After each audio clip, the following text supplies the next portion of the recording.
कंचन traders, बेहतरीन उच्च स्तरीय मार्बल्स और ग्रेनाइट के लिए संपर्क करें कंचन ट्रेडर्स।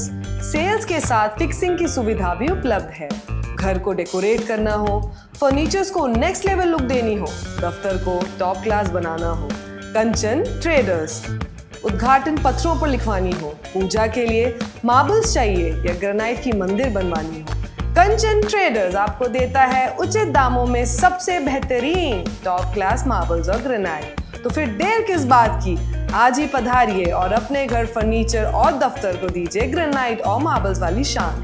कंचन ट्रेडर्स, बल लाइन जंक्शन के करीब, कैलिकट रोड और सिप्पी घाट, जोड़ा किलन के पास। कंचन ट्रेडर्स।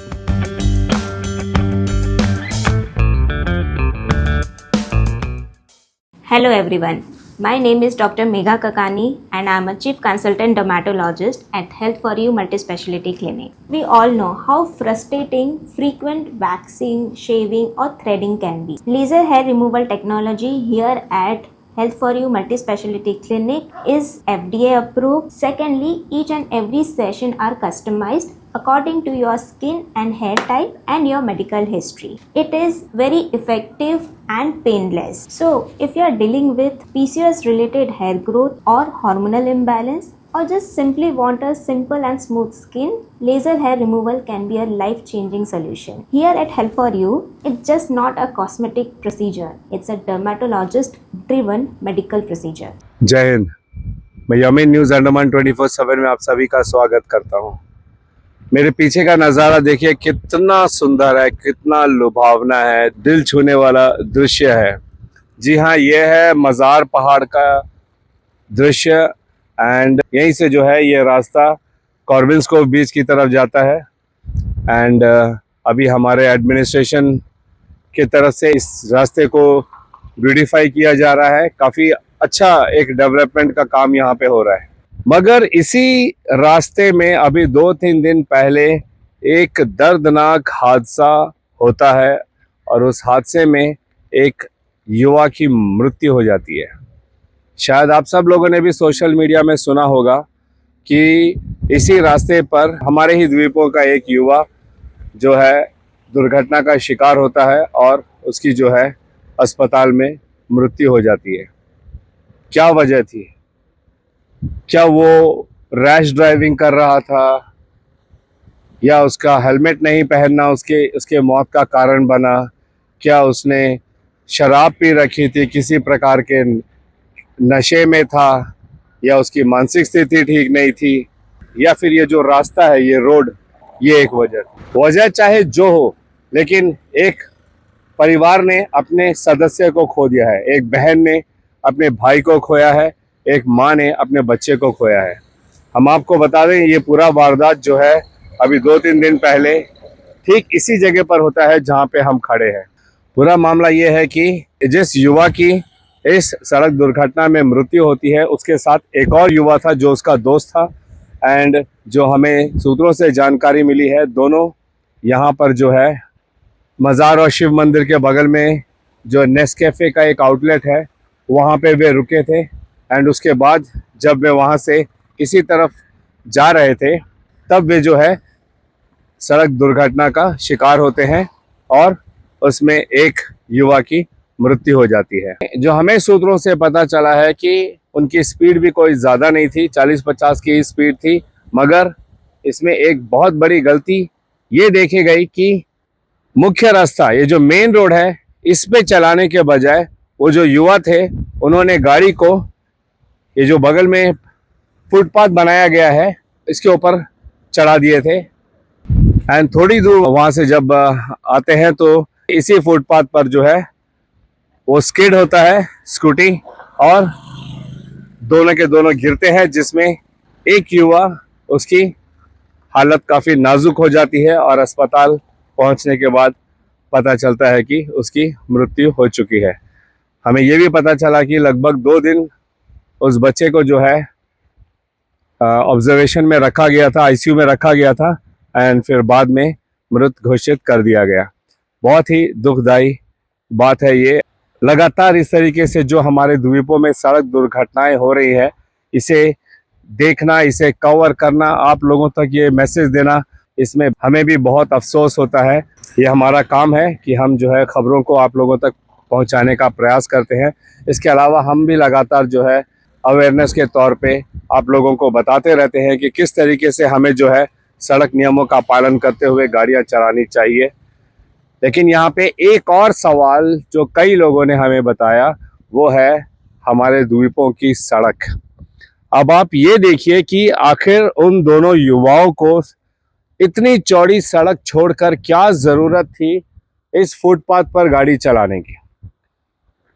तो कई लोगों से हमने जब बात किया उनका ये कहना है कि फुटपाथ अगर आप ध्यान से देखोगे तो कुछ कुछ जगह पे कंस्ट्रक्शन वर्क के लिए इन्होंने जो है रेत और बालू के भंडार रखे हुए हैं, वरना इसके अलावा जो बाकी जगह है वहाँ फिर भी ठीक है, एटलीस्ट फ्लैट है।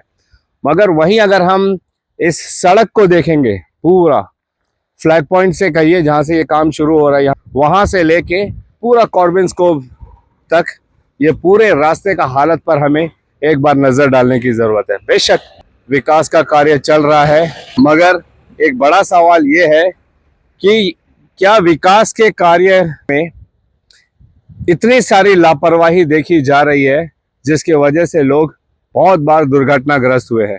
ये पहला मामला नहीं है यहाँ पे जहाँ पे ऐसी कोई एक्सीडेंट की रिपोर्टिंग की गई है। इससे पहले कई सारी हल्की फुल्की छोटी मोटी दुर्घटनाएं हुई है जहाँ पे गाड़ियां जो है साइड में जो गैप्स हुआ करता था पहले उसमें धंस जाती थी, उतना सफिशिएंट जगह नहीं होता था गाड़ियों के आने जाने की। एंड जब ये काम चल रहा होता है तब पूरे के पूरे रास्ते में जो है ऐसे कंकड़ बजरी धूल मिट्टी हर चीज पड़ा रहता था। या तो फिर हमारी एडमिनिस्ट्रेशन जो है जब तक ये कार्य पूरा नहीं होता है इस रास्ते को पूरी तरीके से रोक दे ताकि यहाँ पे आवाजाही बंद कर दिया जाए और इसका कोई दूसरा डाइवर्शन दिया जाए लोगों के आने जाने के। या तो फिर जब ये काम यहाँ पे चल रहा है इतना जरूर ध्यान रखें कि ये जो इतना सारा बजरी जगह जगह पे पड़ा हुआ है ये काफी खतरनाक सिद्ध हो सकता है एंड होता रहा है। समय समय पर कई सारी दुर्घटनाओं से ये जाहिर हुआ है कि ये खतरा है, ये खतरे की निशानी है, मगर उसके बावजूद हम देख रहे हैं कि इस तरीके का काम करना नहीं रुक रहा है। हम विकास के खिलाफ नहीं है। डेफिनेटली इस रास्ते की सुंदरता और बढ़ जाएगी जब ये रोड पूरी तरीके से तैयार हो जाएगा। यहाँ पे जो पाथवे बनाया जा रहा है फुटपाथ इसको भी ब्यूटीफाई किया जाएगा, बहुत सुंदर लगेगा। ये पूरा एक टी-शो ड्राइव बन जाएगा, काफी सुंदर। मगर जब तक ये नहीं बन रहा है क्या इसी तरीके से लोग दुर्घटनाग्रस्त होते रहेंगे, लोग अपने हाथ पांव तोड़ाते रहेंगे, लोगों की जान जाती रहेगी? क्या ये देखना हमारे एडमिनिस्ट्रेशन का काम नहीं है कि जब ये काम हो रहा है तो इस तरीके से हो कि एक तरफ काम भी चल रहा है और दूसरे तरफ यातायात में भी किसी प्रकार की परेशानी नहीं आ रही है? क्या ये मुमकिन नहीं है? कई लोगों ने इस पर हमसे शिकायत की, हमसे कहा कि इस पर हम रिपोर्टिंग करें कि उन्हें ऐतराज नहीं है कि हमारी प्रशासन जो है ये एक अच्छा विकास का कार्य कर रही है। उन्हें परेशानी इस बात की है कि ये कार्य ऐसा क्यों किया जा रहा है। अभी फिलहाल तो थोड़ी बहुत बारिश रुकी है मगर पिछले महीनों जब यहाँ बरसात हो रही थी तब आई एम श्योर कि एक ना एक बार तो आप लोग भी इस रास्ते पर आए ही होंगे। तो ये बात किसी से छुपी नहीं है कि उस वक्त इन रास्तों की क्या हालत थी। हर जगह गिल्ली मिट्टी चिकनापन, रास्ते में गाड़ी चलाना मानो असंभव सा था, लेकिन मजबूरी, लोगों के पास और कोई विकल्प है नहीं, कोई दूसरा रूट है नहीं। जो लोग यहाँ बीच बीच में रहते हैं वो कहाँ से जाएंगे? तो इन्हीं रास्तों में संभल के बड़े ध्यान से धीरे धीरे लोग गाड़ियां चलाते थे, उनमें भी कई सारी दुर्घटनाओं के केसेस हुए थे। हमारे कहने का मतलब है कि ऐसा भी विकास का कार्य क्या करना जिसकी वजह से लोग चोटिल हो रहे हैं, जिसकी वजह से लोग दुर्घटनाग्रस्त हो रहे हैं। हम सराहते हैं इस विकास के कार्य को। जब ये काम इतना सारा हो चुका है, ऑलरेडी ये देखने में कितना खूबसूरत लग रहा है, अच्छी चौड़ी सड़क है, बहुत अच्छा स्पेस दिया गया है पाथवे के तौर पर, जहाँ पे लोग बड़े आराम से वॉकिंग वगैरह करेंगे। जगह जगह पे आई एम श्योर यहाँ पे सीटिंग अरेंजमेंट्स भी किया जाएगा ताकि लोग बैठ सके, आराम कर सके। यस, हम एक्सेप्ट करते हैं इन चीज़ों को, लेकिन जब ये बन रहा है उस दौरान भी लोगों की सुरक्षा का ख्याल कौन रखेगा? क्या ये कार्य हमारे एडमिनिस्ट्रेशन का नहीं है? ये रास्ता इतना खतरनाक है, यकीन मानिए कि इस रास्ते पर नहीं चलाने के लिए ही लोग, जो फुटपाथ जो बन चुका है, क्योंकि ये इसमें बजरी नहीं है हर जगह पे, कुछ कुछ जगह पर है जहाँ पे ढेर है, वरना ये फुटपाथ ठीक है। लोग मेन रोड को छोड़ के इसके ऊपर गाड़ियां चला के जा रहे हैं। अब बताइए, इसी से हम अंदाजा लगा सकते हैं कि अगर हमारा रास्ता सही होता, सही अच्छे हालत में होता, तो क्या कोई भी उस रास्ते को छोड़ के फुटपाथ पे जाता? ये बहुत सारी बातें सोचने की है। इसमें ट्रैफिक वायलेशन भी है डेफिनेटली। एंड हमें ये भी पता चला है कि जो पीछे लड़का बैठा था जिसकी मृत्यु हुई है, उसके सर में हेलमेट भी नहीं था, बल्कि उसके जबकि हाथ में हेलमेट था, मगर उस वक्त उसने हेलमेट नहीं पहना था। ऐसी कुछ कुछ बातें हैं जिसका हमें पता चला है, जो हम अभी पुष्टि नहीं करते हैं, ये सिर्फ ऊपरी जानकारी है।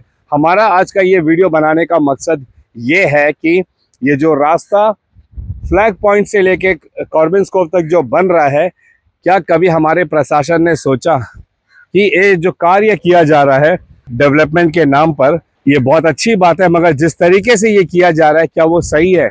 हम यही पूछना चाहते हैं एडमिनिस्ट्रेशन से कि आप खुद बताएं, क्या इस तरीके से डेवलपमेंट का कार्य किया जाता है, जहाँ पे पूरे रास्ते में, आप इस रास्ते में आप खुद आइए, आज आइए, कल आइए, या आप लोग इतने समय से यहाँ से आना जाना कर ही रहे हैं, कोई भी मेरे इस बात से इनकार नहीं करेगा कि ये जो पूरा का पूरा रास्ता है, यहाँ पे जगह जगह पर गड्ढे हैं, बजरी कंकड़ भरा पड़ा हुआ है। खासकर जो 2 पहिया वाहन होता है, उन लोगों के लिए इस पे गाड़ी चलाना, यकीन मानिए, मानो जान हथेली पे रख कर चलना उस समान हो जाता है। क्यों नहीं हमारी एडमिनिस्ट्रेशन आधे रास्ते को एकदम अच्छा असर रखती है और आधे रास्ते पे काम करती है? जब वो कंप्लीट हो जाएगा, फिर इसको ओपन कर दिया जाए, इसको रोक के इस आधे रास्ते पर काम किया जाए। कई बार हम लोग रोड के कार्यों में देखते हैं कि आधे रास्ते को रोक दिया जाता है और आधे रास्ते पर काम किया जाता है, मगर यहाँ पर अब कहीं पर भी आप देखिए, इस रास्ते में इतने बड़े बड़े पत्थर, छोटे छोटे बजरी कंकर, इसी से ये पूरा रास्ता भरा पड़ा हुआ है। अभी भी हमारे प्रशासन के पास वक्त है, क्योंकि ये रोड बनने में अभी और न जाने कितना महीना या साल लग जाए, तब तक और भी ऐसी दुर्घटनाएं हो सकती है। और अगर हम नहीं चाहते कि ऐसी दुर्घटनाएं और हो, तो फिर हमारे एडमिनिस्ट्रेशन को बहुत ही गंभीरता से इस पर सोच विचार करने की जरूरत है, और कोई एक ऐसा तरीका निकालना है जिससे लोगों की जो आवाजाही है इसमें तकलीफ ना हो और कोई भी दुर्घटनाग्रस्त ना हो। और ये जो सड़कों पे बजरी मिलना, ये सिर्फ यहाँ का नहीं है, यकीन मानिए अधिकतर रोडों में हमारे अंडमान निकोबार की रास्ते अच्छे नहीं होते हैं, जगह जगह पर गड्ढा होता है, और उन्हीं गड्ढों से जो टूट टूट कर जो बजरी निकलता है, वही जो है रोड के अगल बगल फैलता है, जो बहुत ही खतरनाक स्थिति पैदा करता है वाहन चालकों के लिए। सिर्फ 2 व्हीलर्स ही नहीं, 4 व्हीलर्स भी इसमें स्किड करते हैं, मगर वो फिर भी संभल जाते हैं अगर उनकी स्पीड ज्यादा नहीं हुई तो। मगर 2 व्हीलर्स उनके संभलने से पहले वो गिर पड़ते हैं, कभी चोटिल होते हैं, कभी हाथ पांव टूट जाता है उनका, कभी कभी उनकी जान भी चली जाती है। हम अंत में एडमिनिस्ट्रेशन से यही निवेदन करेंगे कि ये जो कार्य चल रहा है फ्लैग पॉइंट से लेकर कॉर्बिन्स कोव तक, इन रास्तों पे जितना जो सड़क है उसको जल्द से जल्द उसको ठीक किया जाए, और जहां जहां पर इस तरीके से बजरी जमा है उसे साफ किया जाए, ताकि आगे और ऐसे दुर्घटनाओं से हमारे द्वीपवासी बच सके। ऐसी और अपडेट्स के लिए आप हमारे साथ जुड़े रहिए। फिलहाल कैमरा पर्सन आफ्ताब के साथ मैं यामीन, न्यूज़ अंडमान 24/7। जय हिंद।